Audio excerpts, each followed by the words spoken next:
मेवाड़ के एक ऐसे शिक्षाविद से जिन्होंने अपनी शिक्षा की लौ को पूरे देश में अपनी शिक्षा और अपने गुण से प्रज्वलित किया है। परमिंदर जी दशोरा साहब कुलपति रहे हैं, आरपीएससी के सदस्य रहे हैं और न जाने कौन कौन सी डेजिग्नेशन है। अगर उनको बोलना शुरू करूँगा तो हो सकता है होली का पर्व ही चला जाए। तो होली रंगों का अनूठा पर्व है, एक ऐसा पर्व है जो अतीत में हुई किसी की गलती सज़ा को वर्तमान में उसको गले लगाने का एकमात्र ऐसा पर्व होली कहलाता है। होली का यह खुशनुमा उत्सव है और आप मेवाड़ के रहने वाले हैं तो सबसे पहले मैं आप ये चाहता हूँ कि जो हर रंग की महिमा होती है, हर रंग जैसे नीला रंग आसमान का है, पीला रंग सरस्वती माता की विद्या का है, लाल रंग ऊर्जा का है, तो आपको बचपन से ही ऐसा कौन से रंग ने आकर्षित किया कि आपको वही रंग लगाएं और आप भी दूसरों के वही रंग लगाने की चाहत रखते थे? आदरणीय दशोरा साहब। देखिए, रंगों का जहाँ तक प्रश्न है, जीवन रंग बिरंगा होना चाहिए जी। जीवन में सभी रंग रहने चाहिए जी। जीवन का कोई भी पक्ष बिना रंग का नहीं होना चाहिए और हर पक्ष के लिए अलग अलग रंग की उपयोगिता है, उसका महत्व है। इसलिए किसी रंग विशेष को पसंद करना दूसरे रंगों की अहमियत को कम करना ऐसा हो जाता है।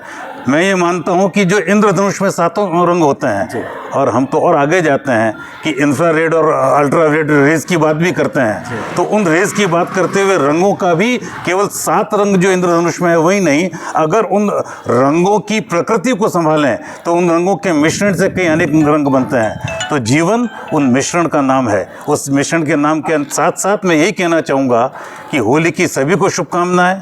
होली सभी के लिए आनंददायी हो, होली सभी के लिए प्रसन्नतादायक हो, हर व्यक्ति रंगों में सारोबार रहे और जीवन के रंगों को अपने अलग अलग पक्षों के अंदर देखता हुआ, बिखेरता हुआ आनंद ले, सुरभित जीवन बनाए, दूसरों के जीवन में सुरभित बोले। मैं एक बात और कहना चाहूँगा, हम सबको ये ध्यान रहना चाहिए कि एक वो समय था जब देश में दिवाली थी और हमारे सैनिक जवान होली खेल रहे थे, सीमा पे ऊपर आक्रमण हुआ था और दुश्मन ने आक्रमण किया था और हमारे सैनिक, जांबाज सैनिक, अपनी खून की होली खेल रहे थे।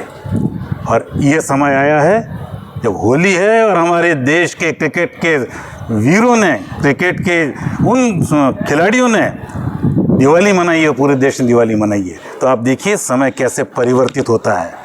देश उस वक्त भी सर ऊंचा करके खड़ा था, देश आज भी सर ऊंचा करके खड़ा है। तो मेरा सब देशवासियों से, राजस्थान के सभी निवासियों से, मेवाड़ के सभी संभागीय के निवासियों से, उदयपुर के निवासियों को, सभी मित्रों से होली की बहुत बहुत शुभकामनाएं।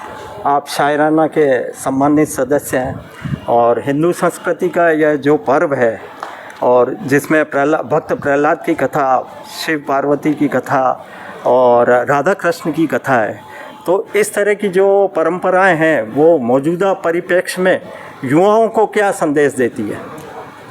मैंने निवेदन किया कि हमारी परंपराएं, वो परंपराएं, मेवाड़ की परंपरा विशेषकर देखो जी, तो यहाँ कहा गया है, जो दृढ़ राखे धर्म की तई राखे करतार। ये मेवाड़ का संदेश है। इसलिए हम सबको धर्म पे चलना चाहिए और धर्म का मतलब कर्तव्य है, संप्रदाय नहीं है। मत पंथ संप्रदाय अलग होते हैं, धर्म का मतलब हमारा कर्तव्य, देश के प्रति कर्तव्य, समाज के प्रति कर्तव्य, स्वयं के प्रति कर्तव्य, और वो कर्तव्य सदैव सकारात्मक दिशा में होता है। आपने शिक्षा के पद पर कई वर्षों तक सेवाएं दी हैं, तो बचपन की कोई ऐसी होली जो आज भी आपके जहन में आती है और उसको याद करके या तो आपको हंसी आती है या आपने कोई ऐसी शरारत की हो, तो हमारे शायराना के सदस्यों को शेयर करना चाहेंगे?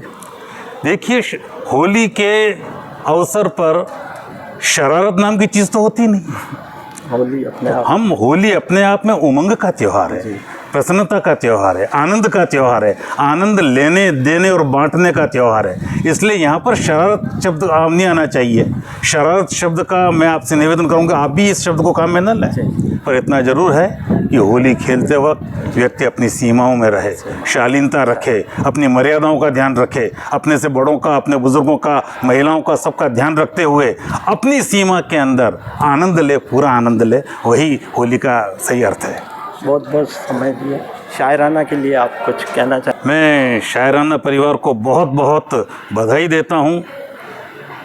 इनके संयोजक मनोज गंधर्व जी निश्चित रूप से एक ऐसा काम कर रहे हैं जो लोगों को जोड़ने का काम करता है। और होली के अवसर पर मैं उदयपुर के प्रसिद्ध कवि विश्वेश्वर शर्मा की कुछ पंक्तियां बोलना चाहूँगा। पंडित जी की यौवन के मौसम में रंगों पर पाबंदी कभी नहीं मानी है, कभी नहीं मानूंगा। वैसे हर मास मधुर, फागुन तो फागुन है।